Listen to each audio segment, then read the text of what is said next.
Пензискиот систем е систем во кој што се остварува право на пензија врз основа на работниот век, врз основа на уплатените средства преку придонеси за пензиско осигурување на секој работник во државата.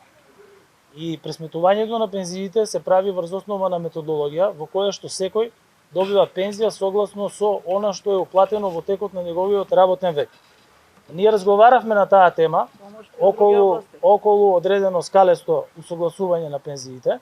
Таков еден обид имаше во минатото, кој што не беше успешен и кога Уставниот суд имаше носено одлуки за запазување на законското решение. Но државата има сенс и слух за оние кои што имаат помали пензии и затоа има од други области помоши, односно преку Министерството за труд и социјална политика, а тоа е помош за здравствени услуги, финансиска помош за покривање на трошоци за енергија и за огрев, како и други трошоци кои што се однесуваат за покривање на други делови во нивното работење. Тоа претседателката на Сојузот на Сдруженија на пензионери добро го знае врз основа на сите законски можности кои што стојат на располагање. Исто така, оваа влада донесе и одлука оние кои што пензионери, односно луѓе кои што го завршиле својот работен век, а кои што нема остварено право на пензија, исто така се вклучени во пензискиот систем преку остварување на така наречена социјална пензија, за да ниту еден граѓанин не биде оставен без примања во своите денови кога не работи. Тоа што најниската пензија изнесува нешто над 10.000 денари. Колку зголемување според него овој модел во септември ќе добијат тие граѓани и за тие 3.000 денари кои што ќе се исплаќаат. Ќе се исплаќаат од пензискиот фондот или тоа е некако Тие ќе се исплаќаат од пензискиот фонд, бидејќи во пензискиот фонд има доволно резерви, а за тоа колку ќе биде зголемувањето на пензиите, тоа се пресметува согласно со секоја пензија се множи со коефициентот на зголемување, кој што беше 2,9% со јануарското зголемување, а новото зголемување ќе биде во септември, бидејќи сега усогласувањето според новата методологија ќе се прави во март и во септември. Ние ќе почнеме веднаш од оваа година со примена на новата методологија, а во март и во септември, затоа зашто Заводот за статистика тогаш ги вади официјалните податоци за растот на просечната плата. Сега имаме нова методологија во која што имаме фактор трошоци на живот и фактор зголемување на просечната плата, и тоа е според мене лично и според барањето на Сојузот на пензионерите најфер методологија која што треба да биде применета на пензиите. Може сега надвор темата, значи според државната статистика инфлацијата е 7,6% во февруари, а според Сојузот на синдикати потрошувачката кошница 36.140 нешто. Значи ни две покачени минимални плати не стигаат за да се наполни потрошувачката кошничка. Што ќе преземе влада? Првин, кога зборуваме за синдикалната потрошувачка кошница, ја би се вратил малку назад.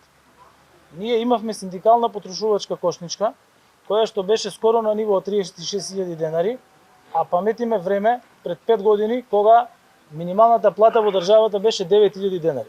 Тогаш беа потребни 4,25 минимални плати за да се покрие една потрошувачка кошничка. Сега за прв пат во историјата на државата, со новата одлука за зголемување на минималната плата на 18.000 денари, и тоа за сите работници во државата без исклучок, каде што секоја институција ќе треба да го почитува тоа, со две минимални плати се покрива синдикалната потрошувачка кошничка. Точно е дека има зголемени трошоци и на храната и на енергенците, меѓутоа тоа се должи на најголемата криза која што Европа ја памети во поново време. Че јас зборувам за најголема криза после Втората светска војна. На територијата на Европа се води војна која што е резултат на агресија на Русија врз независна држава Украина и која што направи комплетен дисбаланс на снабдувањето и на цените на прехранбените производи, на енергенсите и на комплетно сите полуфабрикати и суровини кои што се тргуваат на територијата на Европа. Кога ги споредиме цените на енергенсите и цените на храната во Република Северна Македонија со регионот, ние имаме најниски цени во однос на сите држави. Тоа се должи прво на мерките кои што ги преземавме во однос на цените на енергијата, на електричната енергија, бидејќи преку државниот буџет го субвенционираме ја субвенционираме цената на електрична енергија за граѓаните и за на снабдувачите на Евана Хоум и на малите потрошувачи. Второ, го намаливме ДДВ-то од 18 на 5% на електричната енергија. Трето, во однос на нафтените деривати. Исто така и кај нафтените деривати имаме најниска цена на нафтени деривати во државата. Тоа се должи на тоа што минатата година направивме промена на законот за акцизи. Прво, во услови на намалена цена на нафта, имавме промена на методологијата на акцизите со скалесто зголемување при намалување. Сега имаме скалесто намалување на маргините при зголемување на цената на нафтените деривати.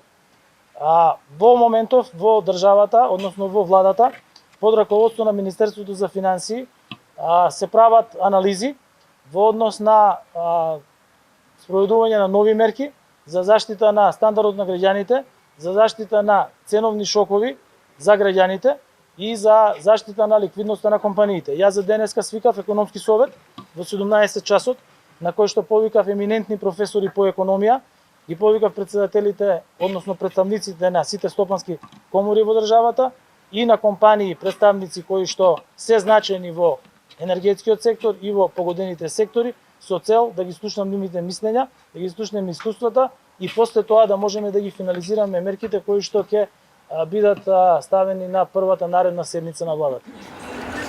Согласно тоа дека ја најавте средбата, секако и дека претходно веќе сте размислувале за дел од мерките кои што би можеле да бидат воведени. Еден ресорен министар од економија, односно, кажа дека може да се продолжи мерката на намаленото ДДВ за електричната енергија до крајот на годината. Дали може би ќе биде ова од една од одлуките со цел да се заштити, имајќи во предвид дека струјата на светските берзи стигнува рекордно ниво. И прашањето денеска потеркот регулаторна комисија секогаш по праксата до 12 часот има објавено нови цени на нафтените деривати. Сега сме веќе 15 часот. Дали може би сте во координација со регулаторната комисија, дали ги знаете вие цените, имате ли информација колку ќе биде поскапувањето? Прво вие кажавте една многу значајна работа, тоа е дека ние денес имаме рекордно највисоко ниво на цената на електрична енергија на светските берзи.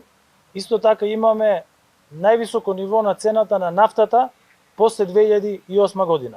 Во однос на одлуките на регулаторна комисија за енергетика не знам и не се мешам, затоа зашто тоа е независно тело кое што треба да ги носи одлуките согласно со методологијата и тоа го прави така. Во однос на мерките не би сакал да коментирам. Јас си важам за човек кој што не коментира пред да се донесе одлука. Се прават анализи во однос на сите аспекти, како од аспект на даночниот дел на цените, од аспект на маржите кај цените и согласно со анализите и согласно со советите ќе бидат донесени мерките и предложени на влада.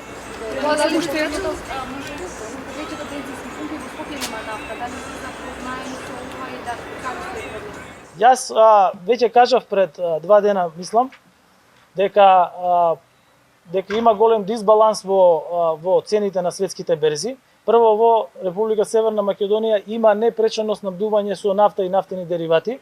Тоа не е погодено од прекинување на синџирот на набавки, затоа зашто ние со нафта и нафтени деривати се снабдуваме преку Грција и во државата има доволни количини на нафта и нафтени деривати како на бензинските пумпи, така и во државните резерви.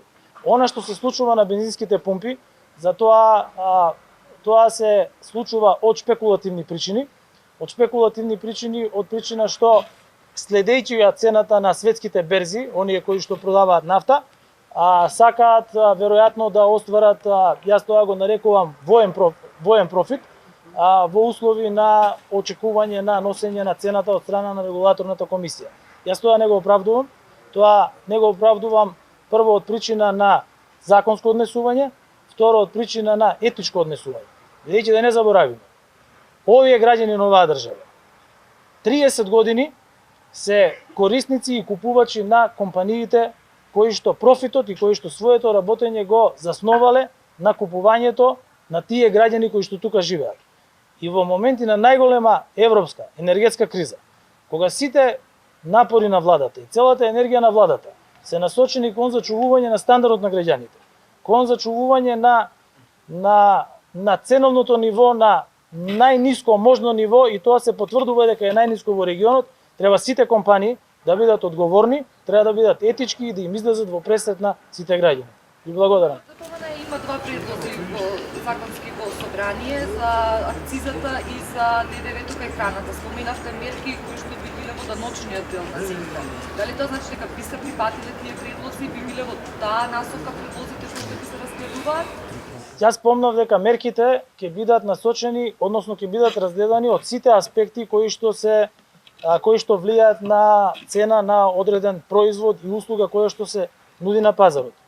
ВМРО ДПМН, јас го коментирав тоа што го имаат поднесено, тие поднесоци кои што се дадени во однос на акцизата и во однос на ДДВ-то се направени без никаква анализа, без никаква фискална импликација, и затоа не би сакал да ги коментирам како сериозен предлог, бидејќи секој предлог треба да има точно фискална импликација и фискален ефект кој што ќе го има, а она што ќе го разговараме денес на економскиот совет, токму тоа е да ги видиме ефектите и потоа Министерството за финансии да може да ги финализира мерките врз основа на сите фискални импликации кои што ќе ги имаат за буџетот и на крајниот ефект врз цените на производите, меѓутоа и врз нови мерки и алатки кои што ќе се користат за задржување на ликвидноста на компаниите во услови на зголемена цена на енергенсите.